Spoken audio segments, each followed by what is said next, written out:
John was a successful businessman in a bustling city. He had a wife, children, and a home he was proud of. But despite his outward success, he carried a deep burden.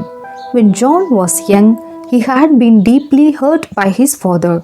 His father, a strict and emotionally distant man, had abandoned him and his family, leaving John with feelings of anger, betrayal, and sadness. For years, John struggled with the wounds from his father's abandonment, and he vowed never to forgive him. As John grew older and built his own family, the pain from his childhood never went away. His anger festered and he carried the weight of it every day. He wasn't able to fully embrace his own family's love, nor was he able to find peace in his success.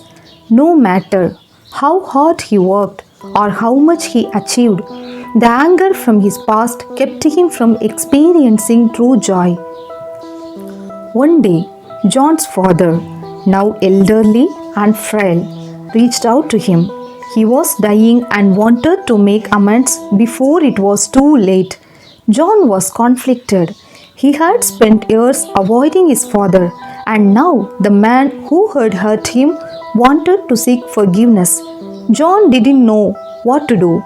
The old pain and bitterness stirred in him, and he wanted to turn his back, but something deep inside of him told him to pray for guidance. John went to church that evening alone.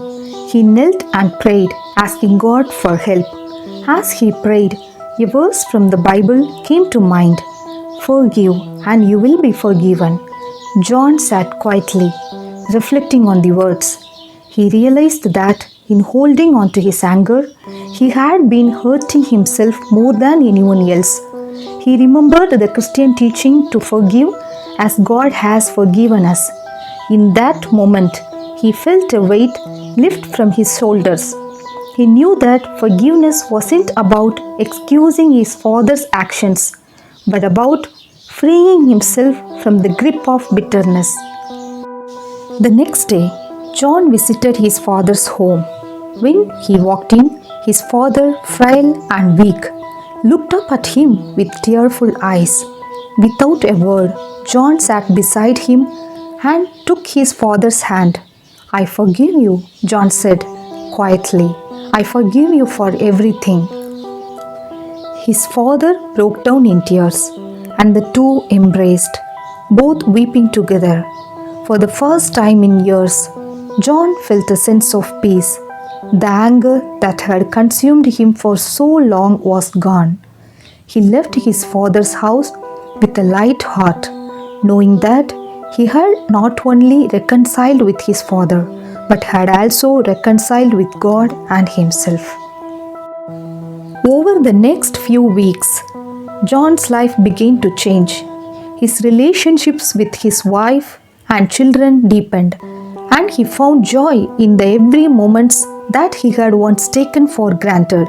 He also felt a renewed sense of purpose in his work, now driven by a heart full of grace and love.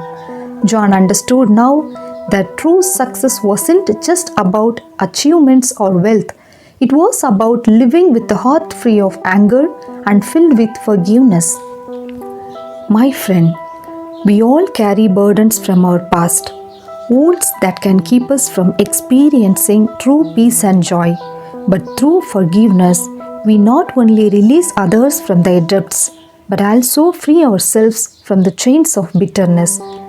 Just as Jesus forgave us, we are called to forgive others, and in doing so, we experience a profound healing in our hearts.